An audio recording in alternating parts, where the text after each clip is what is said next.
1,2 km ad alta tecnologia che di fatto concludono la Pedemontana Veneta, che oggi è tutta percorribile e accessibile dallo svincolo della 4 a Montecchio Maggiore. Sono 2 svincoli a livelli sfalsati per superare il cantiere dell'alta velocità che corre a ridosso dell'autostrada, un cavalcaferrovia, opere complementari che finalmente, dopo un cantiere che si è dilungato per 4 anni e mezzo a causa di diversi fattori, dal Covid alla guerra in Ucraina, fa anche tornare alla normalità il traffico nello snodo di Alte Ceccato, Montecchio Maggiore e Brendola. A giugno verrà consegnato anche il nuovo casello di Montecchio Maggiore e dentro fine anno la Pedemontana si potrà dire conclusa. Questa è un'opera la cui costruzione è durata più di 4 anni, per un costo complessivo che è finita arriverà ai 91 milioni di euro, poco più di 90 milioni. Hanno lavorato per realizzare quest'opera a vario titolo, a varie lavorazioni, circa 140 imprese, e per un totale di 500.000 ore di lavoro tra impiegati, operai e tecnici.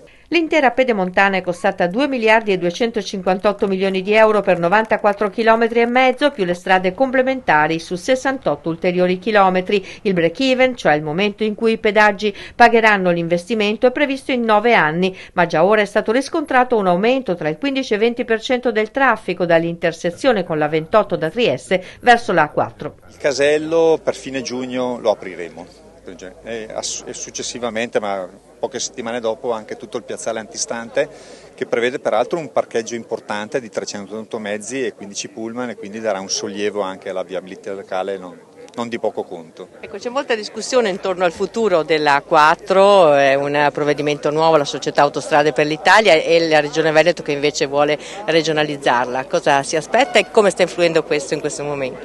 Guardi, per me è facile rispondere che noi abbiamo una sola certezza, che al 31/12/2026 la concessione scade.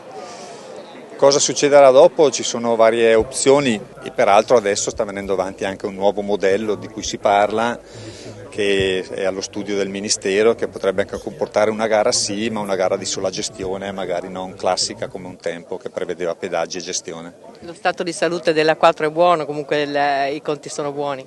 Lo stato di salute della 4 è molto buono, abbiamo un traffico importante, credo che sia sotto gli occhi di tutti, quindi per assurdo a noi la Pedemontana, che si auspica ci porterà via un po' di traffico, ci fa solo del bene, insomma. Si è parlato anche di una quarta corsia sulla 4? Sì, noi l'abbiamo spinta, l'abbiamo studiata, attendiamo però adesso una posizione del Ministero sull'argomento. Per noi la quarta corsia è una risposta gestionale, però la volontà o meno di farla deve essere politica, insomma.